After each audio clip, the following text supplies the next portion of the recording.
강림주일 성령의 임재를 기대하고 소망하며 말씀을 통해 또 우리 성령 충만한 은혜가 우리 모든 성도님들 가운데 온전히 임하기를 소망합니다. 아멘. 강원도 태백에 가면 예수원이라고 하는 곳이 있습니다. 영국 성공회 사제이신 대천덕 신부님, 원래 본명이 아니시고 우리나라로 오면서 대천덕이라는 이름을, 한국식 이름을 지으신 걸로 알고 있는데, 어쨌든 이 대천덕 신부님이 한국에 와서 1965년에 이 예수원을 설립하셨다고 합니다. 예수원은 좀 독특한 곳입니다. 기도원은 아니고요. 처음 설립할 때는 이 대천덕 신부님의 가정과 또 신학생들, 또 그리고 몇몇 사람들과 같이 그냥 지낼 곳으로 만들었는데, 사람이 점점 모이면서 좀 공동체를 크게 형성을 했고, 지금은 여러 가정이 그곳에서 생활하면서 지내고 있습니다. 외부인들에게도 방문을 허락해서 보통 2박 3일, 좀 길게는 3박 4일 정도 머물면서 같이 지낼 수가 있습니다. 예수원은 노동이 기도요, 기도가 노동이라는 그런 가르침이 있는데, 그래서 하루에 3번, 아침, 점심, 저녁 꼭 3번을 같이 예배드리고 같이 식사하고, 그 외의 시간에는 편하게 지내고 공동체 노동을 같이 돕는 일도 합니다. 그래서 이곳은 성공회뿐만 아니라 교파를 초월해서 누구나 이제 방문할 수 있는 곳인데, 저도 신대원 3학년이었던 2013년에 한번 가봤습니다. 산에 있는 곳이어서 조용히 책도 읽을 수 있고 조용히 기도도 하고, 아니 시간이 되면은 그분들 도와서 노동도 하고요. 지금은 코로나 때문에 아마 방문이 조금 어려운 걸로 알고 있는데, 조금 먼 곳이긴 하지만 시간이 되신다면 한 번쯤은 가보는 것도 굉장히 좋은 곳이라 생각이 됩니다. 제가 그때 방문을 했을 때 이제 책을 판매를 하는 곳이 있어서 대천덕 신부님의 교회력에 따른 설기설교라는 책을 한번 구입을 해봤습니다. 그래서 오늘이 성령 강림주일이어서 대천덕 신부님은 어떻게 이 설교를 성령 강림주일에 설교를 하셨나 한번 훑어봤는데, 참 신기하게도 이 예수원이 세워진 날이 성령 강림 주일이라고 하더라고요. 물론 이제 어쩌다 보니 날짜가 이제 그렇게 맞았을 수도 있겠지만, 대천덕 신부님은 이제 무엇보다 하나님께서 주신 그 뜻깊은 날짜라고 말씀을 하고 있습니다. 우리에게 성령의 그 임재하심과 그 역사하심의 능력을 전파하는 사명도 있는데, 그 사명보다도 실행하는 그 책임. 그래서 성령의 나타나심을 생활을 통해서 보여주는 그 사명이 그들에게 있다는 것을 알게 되었고, 나가서 전하는 것도 중요하지만 그보다는 여기에 있으면서 찾아오는 사람들, 누구에게나 그 성령의 임재와 능력이 나타난다는 것을 그렇게 자기들의 삶과 노동과 기도와 예배로 모든 것을 보여주면서 하는 것이 이제 그들의 부르심이라고 믿었던 것입니다. 그리고 당시 이제 예수원이 설립할 때에는 경제적으로 그런 것도 그렇고 모든 생활적인 것에서 많은 어려움들이 있었다고 합니다. 지금은 이제 대천덕 신부님이 돌아가시고 벤 토레이라고 하는 신부님과 공동체 사람들이 이제 남아서 생활을 하고 있는데, 여전히 쉽지 않은 생활을 하고 있다고 합니다. 그럼에도 불구하고 이렇게 지낼 수 있는 것은 성령의 인도하심으로 필요한 재정들이 채워지고 성령님이 문제를 해결해 주시는 것을 경험하고 있다라고 밝히고 있습니다. 약 한 80명 정도가 생활하고 있다고 하는데요, 필요한 재정의 3분의 2가 하나님의 능력과 성령의 능력으로 다 채워지고, 이것이 이제 기도의 응답이고 성령의 역사라고 그들은 이제 믿고 그렇게 말하고 있습니다. 교회에서는 참 교회 절기를 우리가 잘 지킵니다. 보통 교회 절기는 우리가 1년은 이제 1월에 시작을 하지만, 교회 절기의 시작은 12월 첫째 주에 대림절부터 시작이 됩니다. 성탄절, 고난주가 이제 부활절을 지내고, 그리고 오늘 성령 강림주일, 이제 다다음 달 7월 첫째 주에는 맥주감사주일, 또 지나면 11월에 추수감사주일, 다시 이제 12월 대림절이 되면서 교회 절기가 그렇게 돌아가게 되는데, 보통 흔히 우리가 가장 중요하게 좀 생각하는 절기를 부활절, 추수감사절, 그리고 성탄절 이런 것 같습니다. 물론 다른 절기도 다 중요합니다. 간혹 지난주처럼 5월 셋째 주에 스승의 주일 이렇게 지키는 데도 있는데, 잘은 모르겠지만 굳이 그렇게 이름을 다 붙여서 무슨 주일 하는 게 그렇게 해야 되나 싶기도 한데, 어쨌든 부활절을 보내고 지금 약 한 50일 정도 지나서 우리가 지키는 이 주일을 성령 강림 주일이라고 합니다. 우리는 이 성령 강림 주일에 대해서도 잘 알아야 되고, 그 의미를 되새기고 성령의 임재와 성령 충만한 삶을 살기를 우리가 매일같이 부단히 노력하면서 지내는 성도가 되어야 할 것입니다. 예수님께서 부활하시고 제자들과 40일 정도 같이 지내셨습니다. 그리고 사람들이 보는 앞에서 하늘로 올라가셨습니다. 승천하셨죠. 그리고 열흘 정도 지난 후에 제자들과 또 성도들이 한 곳에 모여 기도합니다. 그때에 예수님께서 말씀하셨던 것처럼 예수님이 올라가시고 보혜사 성령이 임하신다고 말씀하신 그대로 그들에게 성령이 임합니다. 사도행전 2장의 내용을 보면 하늘로부터 급한 바람 같은 소리가 있어서 그들에게 그 집에 가득하였고, 불의 혀처럼 갈라지는 것들이 그들에게 임해서 각 사람 머리에 임했다라고 합니다. 예수님께서 부활하시고 40일 계시고 승천하시고 열흘 정도 지난 뒤니까 50일이 이제 지난 뒤죠. 그래서 5, 5, 열흘을 뜻하는 순해서 오순절 이렇게 부릅니다. 사도행전 2장 4절 말씀 보면 그때 그들이 다 성령 충만함을 받았다고 합니다. 이들은 성령을 받아서 방언으로 막 기도합니다. 성령 충만함으로 베드로는 사람들에게 복음을 전했고 3,000명이 회개하는 놀라운 역사도 일어납니다. 바로 이때를 계속해서 기억하고 지키고자 지금까지 우리가 성령 강림 주일로 지키고 있는 것입니다. 우리도 또한 성령을 받은 사람들입니다. 우리는 예수 그리스도를 나의 구주로 영접하고 성경을 믿고 하나님을 믿고 사도신경으로 우리가 신앙을 고백하고 이미 성령이 우리 안에 들어와 계신 것입니다. 우리가 물로 세례를 받았을 때도 성령이 비둘기같이 임하셔서 우리 가운데 들어와 함께하고 계신 줄로 믿습니다. 성령이 우리 안에 거하시고 성령은 우리를 그냥 고아처럼 내버려 두지 않으시고 떠나지 않으시고 우리와 함께 하신 것이니까 우리가 이것을 다 믿으십니까? 아멘. 성령 세례라는 말도 가끔 합니다. 성령 세례. 그리스도의 십자가라는 책의 저자로도 알려진 세계적인 복음 설교자인 존 스토트라는 분이 성령 세례와 충만이라는 책을 쓰셨는데, 그 책을 보면은 세례는 독특한 입문의 과정이고 충만은 계속 영구적인 결과로서 그리스도의 삶의 표준이 되는 것이라고 합니다. 그러니까 입문의 경험으로서 세례는 첫 들어가는 거니까 반복될 수도 잃어버릴 수도 없는 것이지만, 충만은 반복될 수 있을 뿐만 아니라 유지하도록 우리가 계속 노력할 필요가 있다는 것입니다.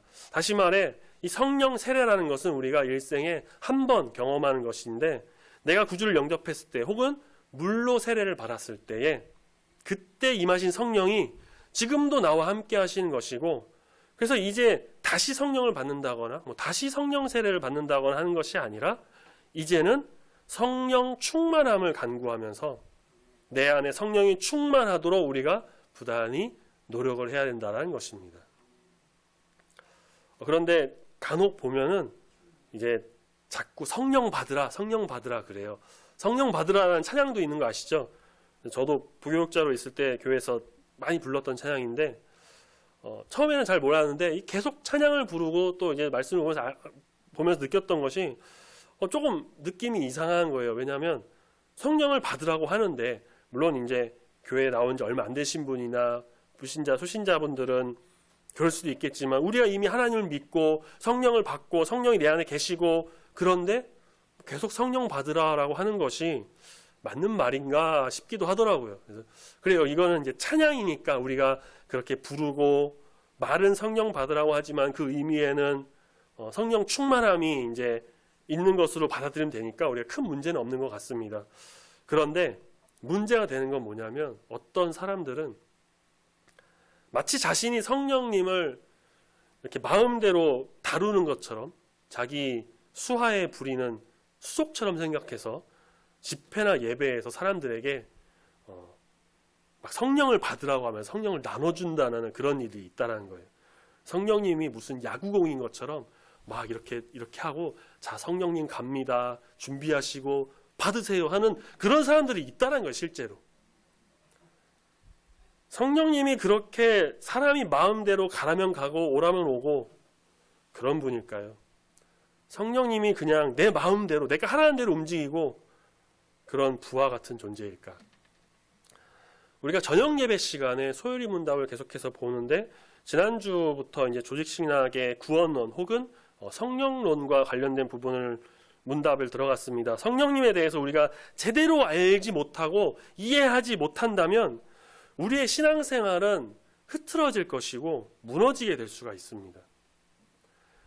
성령님께서는 성부 하나님이 천지를 창조하실 때에 함께 하신 분이십니다. 성자 예수님이 십자가에 달려 죽으실 때 함께 하셨습니다. 이제 예수님이 승천하시고 보혜사 성령님을 우리 가운데 보내주셨고, 그래서 우리에게 찾아오셔서 우리 마음을 조명하십니다. 예수 그리스도께서 십자가의 죽음과 부활로 구원을 획득하셨고, 이제 성령님께서 그것을 주관적으로 우리에게 믿게 하시도록 우리의 마음을 만지시고 인도하시는 분이십니다. 우리가 하고 싶어서, 우리가 믿고 싶어서, 우리가 이렇게 나와서 예배드리고 싶어서 내 의지와 내 마음으로 한 것이 아니라, 이 모든 것, 이 신자들의 모든 삶과 모든 이 마음들은 바로 우리 성령님께서 다 이끄시는, 그 이끄심 따라서 성령님에 의해 된 것으로 우리가 믿으시길 소망합니다. 아멘. 우리는 이미 성령을 받았고 성령이 우리 안에 계십니다. 성령님의 인도하심이 우리를 주장합니다. 그러니 이제 우리가 노력해야 될 것은 무엇일까요? 아까도 말씀드린 성령 충만. 우리는 성령 충만해지도록 노력해야 합니다. 내 안에 계신 성령님이 완전히 떠나가시지는 않으시지만 우리가 말씀과 기도, 찬양과 예배와 같은 그런 경건의 생활을 가장 기본적으로 반드시 해야 하는 이 경건의 생활을 하지 않는다면 우리 안에 성령님이 약해지고 작아집니다. 그러면 그거는 이제 성령 충만이 아니라 내 자신 충만, 세상 충만이라는 거예요. 충만이라는 말 뜻은 풍성이 차고 넘쳐서 가득 찬다는 것입니다. 성령님이 약해지면 자연스럽게 나 혹은 세상이 커져서 나의 충만, 세상 충만이 되고 맙니다. 그래서 우리는 항상 성령 충만한 삶을 살도록 노력해야 합니다. 우리 주님을 바라봐야 합니다. 성령님이 이끄시는 그 삶이 되도록 간구해야 하고 경건의 생활을 쭉 이어나가야 됩니다. 주일에 한 번 예배드리는 걸로 일주일의 삶을 다 버티면서 은혜롭게 살 수 있으면 너무 좋겠지만, 안타깝게도 우리가 세상에 지낼 때는 그렇게 쉽지가 않아요. 그래서 개인의 경건의 생활이 필요한 것입니다. 새벽에 시간이 될 때 혹은 수요일 아니면 각자가 정해진 시간에 묵상하고 기도하고 말씀 보는, 그래서 꼭 내 안에 계신 성령이 약해지지 않으시도록 성령 충만함으로 무장해서 나갈 수 있는 것이 중요합니다. 성령 충만한 자로서 온전히 세워지는 우리 중부교회 모든 성도님들이 다 되시길 소망합니다. 아멘. 성령 충만한 자를 통해서 맺어지는 귀한 일들이 있습니다. 오늘 본문 말씀해 보신 갈라디아서 5장 22절 23절에 나오는 이 9가지, 우리는 이것을 두고 흔히 성령의 9가지 열매라고 하죠. 사랑, 희락, 화평, 오래 참음, 자비, 양선, 충성, 온유, 절제. 사랑 우리가 잘 아시죠? 사랑. 예수님께서 말씀하셨던 가장 큰 계명, 하나님을 사랑하고 이웃을 사랑하라고 하신, 그리고 요한복음에서도 새 계명을 너에게 주노니 서로 사랑하라 라고 말씀하신 것처럼 사랑은 기독교에서 떼려야 뗄 수가 없는 것입니다. 얼마나 중요한지 세상 사람들도 기독교를 사랑의 종교라고 합니다. 희락은 영어로 이제 joy, 기쁨이에요, 기쁨.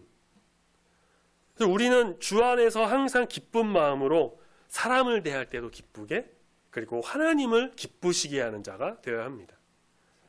화평, 거꾸로 하면 평화, peace. 성령 충만한 자들은 이 화평과 화목을 도모하면서 그렇게 지내야지 막 분란을 조장하고 싸우고 시기하고 질투하는 그것은 안 됩니다. 우리는 모든 악한 것을 버리고 선을 도모하라고 하신 그 말씀처럼 하나님 안에서 평화롭게 화평을 도모해야 합니다. 오래 참음, 따로 말씀을 설명 안 드려도 잘 아실 텐데 참는 겁니다. 인내. 근데 이게 그냥 단순히 고통을 참는다거나 시간을 좀 기다리면서 오랫동안 참는 그것이 아니라 우리 하나님이 일하실 것을 기대하면서 기도하면서 기다리는 것입니다. 그렇게 인내함으로 오래 참을 때에 우리 주님께서 역사하시고 성령 충만한 은혜를 우리에게 더하여 주실 것입니다. 아멘. 자비는 영어로 kindness라고 해요. 이 단어는 보통 뭐라고 번역을 하냐면 친절로 번역을 합니다. 자비는 보통 이제 불교에서 많이 사용하는 말이에요. 사람들도 이제 기독교를 사랑의 종교라고 한다면 불교는 이제 자비의 종교다라고 말을 하는데 사실 불교보다 기독교 안에 이 성경 안에 하나님 안에 자비가 훨씬 더 많습니다. 자비란 남을 깊이 사랑하고 좀 가엽게 여기는 그 마음을 의미하는데 하나님께서는 자비하신 하나님으로서 모든 사람을 사랑하고 가엽게 여기는 마음, 긍휼히 여기는 마음을 가지십니다. 그래서 우리에게도 이 자비를 가르쳐 주시고 사람들을 긍휼히 여기는 마음을 가지시도록 이끄십니다. 우리가 자비가 불교의 것으로만 생각을 해서 그냥 가볍게 여기는 것이 아니라 우리는 항상 이 자비의 마음, 긍휼의 마음, 남을 정말 생각해서 사랑하는 마음으로 지내는 거룩한 주의 성도가 되어야 할 것입니다. 양선은 영어로 이제 goodness, 착하고 선한 것을 말해요. 성령 충만한 사람들은 선한 사람들입니다. 우리 주님께서 선한 목자가 되시기 때문에 우리는 그 양으로 선한 마음과 선한 행동으로 나가야 합니다. 충성, 마음을 다해서 우러나오는 정성이자 순종한다라는 그런 의미예요. 요즘 TV에서 가장 인기 있는 프로그램 중에 하나인데 강철부대라고 혹시 아시나요? 네. 혹시 보신 분 계신지 모르겠는데 6개의 특수부대에 전역한 사람들이 나와서 이제 서바이벌 형식으로 대결하는 건데 참 멋있어요. 재미도 있고 감동도 있는데 바로 이런 군대에서 강조하는 것이 무엇일까요? 충성입니다. 충성. 군대에서는 충성을 중요시합니다. 성경에서는 특별히 이 충성을 무엇이라고 하느냐? 하나님께 대한 신실함과 정직함. 하나님께 대하는 충성. 성경에서는 정말 특별히 하나님을 바라보는 마음, 하나님께 대한 신실함을 충성이라고 하는데 이 말씀 따라 순종하고 우리가 충성된 종으로서 잘 섬기며 나가야 할 것입니다. 그 다음 온유는 영어로 이제 젠틀레스라고 번역을 하는데 젠틀맨이 이제 신사잖아요. 그래서 온유는 이제 성격, 태도가 온화하고 부드러운 것을 말합니다. 성령 충만한 성도는 바로 이렇게 사람을 대할 때 막 급하고 불같은 성격으로 대하는 것이 아니라 우리 예수님처럼, 우리 모세처럼 온유한 성품으로 온화하고 부드럽게 대하는 것이 바로 성령의 사람인 것입니다. 마지막 절제, 어느 정도에 넘지 않도록 알맞게 조절하고 제한한다는 것이죠. 우리는 절제할 줄도 알아야 합니다. 돈을 소비할 때, 물건을 살 때, 음식을 먹을 때 뿐만 아니라 우리의 마음도 절제할 줄 알아야 합니다. 세상의 욕심이나 하고 싶은 것을 절제하고 어떤 것을 따라야 할까요? 바로 우리 주님의 뜻을 따르는 자가 되어야 할 것입니다. 바로 이것이 성령의 9가지 열매인데 성령 충만한 사람들이 지녀야 하는 필수적인 덕목입니다. 우리 안에 계신 성령의 임재가 가득하고 또한 성령이 충만할 때에 또한 우리가 얻게 되는 열매들입니다. 우리가 행해야 하는, 실천하고 그 뜻을 따라야 하는 이 성령의 열매 9가지는 우리가 꼭 기억해서 순종함으로 주님의 뜻을 따르는 우리 거룩한 성도님들이 다 되시기를 소망합니다. 아멘. 우리가 오늘 본문 말씀에서 좀 주목해야 될 한 부분이 있는데요. 22절에 보시면 성령의 열매라는 말이 나옵니다. 성령의 열매.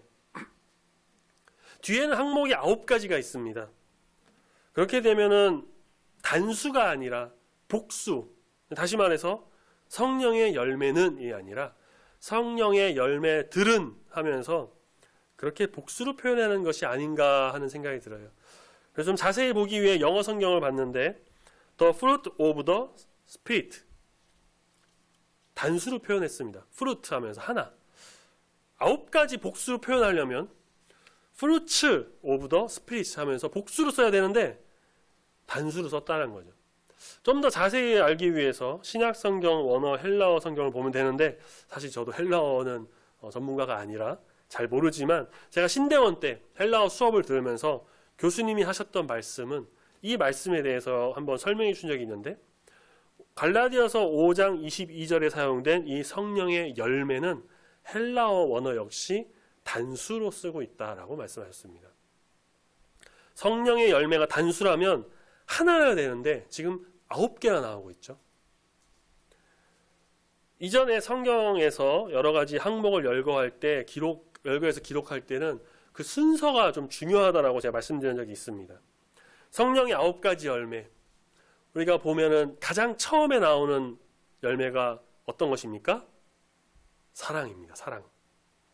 성령의 열매가 단수로 사용되었고 9가지 열매 중에 가장 처음에 중요하게 나온 게 사랑이니 그렇다면 바로 성령의 열매는 사랑인 것입니다. 우리가 다음 주에 보려고 하는 말씀인데 고린도전서 12장에 보면은 바울이 성령의 은사에 대해서 말하고 있습니다. 고린도전서 12장 31절에 맨 마지막 절에 이렇게 말합니다. 더욱 큰 은사를 사모하라. 내가 또한 가장 좋은 길을 너희에게 보이리라.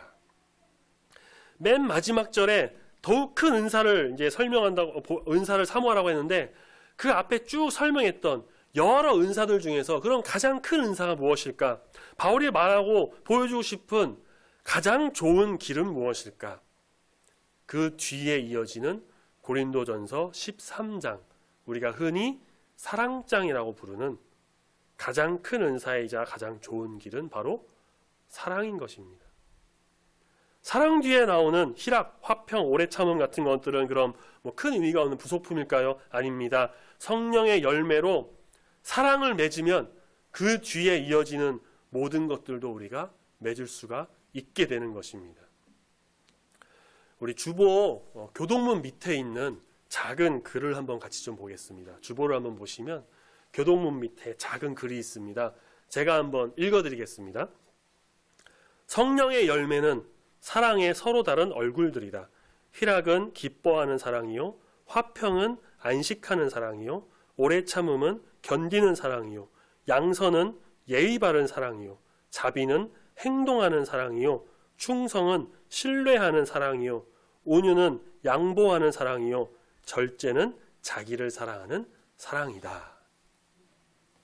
주보는 꼭 챙겨가셔서 나중에 한 번 더 읽어보시길 바랍니다. 요한복음 13장 34절, 우리 말씀을 한 번 더 같이 찾아볼까요? 요한복음 13장 34절 말씀입니다. 요한복음 13장 34절. 신약성경 171페이지쯤에 있습니다. 요한복음 13장 34절 말씀. 예수님께서 하신 말씀입니다. 우리 한 목소리로 다 같이 읽겠습니다. 시작. 새 계명을 너희에게 주노니 서로 사랑하라. 내가 너희를 사랑한 것 같이 너희도 서로 사랑하라. 아멘. 예수님께서 제자들의 발을 씻기시면서 몸소 그 섬김의 자세를 보여주시면서 그리고 말씀하신 새 계명, 서로 사랑하라. 새 계명이라고 하셨지만 이미 이전부터 사랑은 강조하셨던 것입니다. 내가 너희를 사랑한 것 같이 너희도 서로 사랑하라. 우리는 이 예수님의 말씀처럼 서로 사랑함으로 모든 사람이 우리가 다 예수님의 제자임을 알도록 하게 해야 할 것입니다. 초대교회 성도들, 이 성도들이 자기의 것을 가져와서 자기 것이라고 한 것이 아니라 다 욕심을 부리지 않고 다 내려놓고 성도들과 같이 사용했습니다.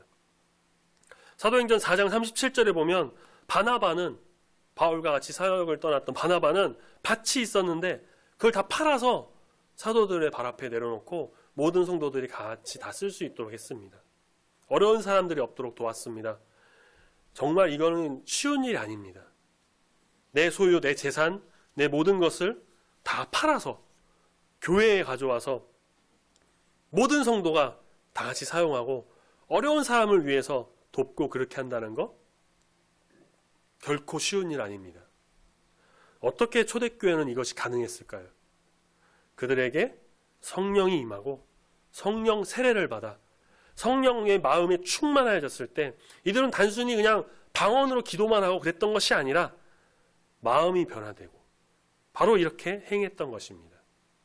그들이 그냥 하고 싶어서 자기 의를 드러내고 싶어서 남들에게 잘 보이려고 사도가 그렇게 하라고 시켜서 그것이 아니라 모든 것이 성령님이 임하셔서 성령님이 뜨겁게 하셔서 성령 충만함을 받아 사랑하는 마음으로 이웃을 사랑하는 마음으로 예수님께서 말씀하셨던 바로 그 사랑하라고 하신 그 사랑의 마음으로 모든 것을 가져와 함께 나누며 같이 즐기며 주님께 영광 올려드린 것입니다. 우리 중부교회가 성령 충만한 교회가 되길 소망합니다. 아멘. 성령으로 뜨겁게 타오르는 교회, 성령에 불타는 교회, 사랑하며 섬기는 교회로 소문이 나서 정말 주님께만 영광 올려드리는 교회 되길 소망합니다. 성령의 임재가 가득해서 개인적인 욕심, 이기적인 마음, 교만이 아니라 오직 주님의 뜻대로 행하는 아름다운 교회로 만들어져 나가길 소망합니다. 초대교회처럼 사랑이 넘치고 은혜가 넘치고 성령 충만해져서 정말 세상 사람들이 저 사람들은 예수의 제자다. 저 사람들은 그리스도인이구나. 라는 소문이 이 지역과 이 사회에 퍼져나가는 우리 교회가 되기를 소망합니다. 아멘. 교회 절기 굉장히 중요합니다. 단순히 그날을 기념하고 생각하는 것에 그치는 것이 아니라 믿음으로 더 하나님께 나아가고 내 마음을 가다듬고 또 신앙을 회복하는 아주 좋은 계기가 됩니다. 교회 절기 중에서 특별히 중요하게 생각하는 절기, 아까도 잠깐 말씀드린 것처럼 다 그런 건 아니지만 대부분은 이제 부활절, 추수감사절, 성탄절을 좀 중요하게 생각합니다. 많은 절기가 있고 다 중요하고 다 그렇게 생각을 하지만 예수님의 탄생과 부활 그리고 1년의 모든 것들을 하나님 앞에 감사드리면서 나가는 그 절기는 정말 모든 교회들이 다 중요하게 생각을 합니다. 상대적으로 다른 절기들은 좀 크게 지키지 않기도 하고 엄청나게 강조하지도 않는 경향이 있습니다. 성령 강림 주일도 대단히 중요한 절기임에도 불구하고 몇몇 교회들은 그냥 지나가는 날, 조금 다른 주일이랑은 조금 다른 그런 주일 정도로 생각하는 경우가 많다고 합니다. 또 어떤 교회들은 겉으로는 성령 강림 주일이라고 하고선 설교는 그것과 전혀 다른 설교를 하기도 하고요. 그럼 성령 강림 주일이 왜 중요할까? 엄밀하게 따지자면은 지금 실질적으로 우리와 함께 하시는 분이 성령님이시기 때문입니다. 우리가 천지를 창조하신 하나님을 본 적은 없습니다. 물론 하나님의 존재를 볼 수도 없지만 구약시대의 모세와 선지자들처럼 하나님의 음성을 들었던 것처럼 그들의 음성을 그렇게 들었던 것처럼 우리가 지금 직접 하나님의 음성을 그렇게 들을 수 있는 것은 아닙니다. 또한 우리는 예수님의 얼굴을 직접 볼 수가 없습니다. 2000년 전에 이 땅에 오신 예수님을 본 사람은 지금 이 가운데 아무도 없습니다. 물론 우리가 예수님이 오신 것을 분명히 믿고 죽고 부활하시고 승천하신 예수님이시라는 것을 우리가 분명히 믿지만 현재 지금 이 자리에서 우리가 예수님을 볼 수 있는 것은 아닙니다. 예수님은 요한복음 16장 7절에서 예수님께서 떠나가시는 것이 유익하다고 하셨습니다. 왜냐? 예수님이 떠나가시지 않으시면 보혜사 성령님이 오시지 않기 때문입니다. 그래서 예수님은 부활하시고 승천하셨고 그 이후에 성령님께서 임하셨습니다.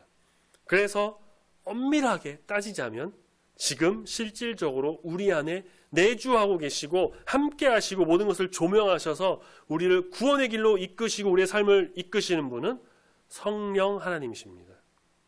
그렇다고 해서 성부 성자는 잊어버리자, 성부 성자 성령 막 구분지어서 그때는 그분, 지금은 이분, 또 이때는 이분 그렇게 하자는 것이 아닙니다. 삼위일체 하나님은 언제나 함께 하시고 동일한 분이시기 때문에 성령님이 우리 안에 계셔서 모든 것을 역사하시지만 성부, 성자 하나님께서도 지금 같이 임하십니다.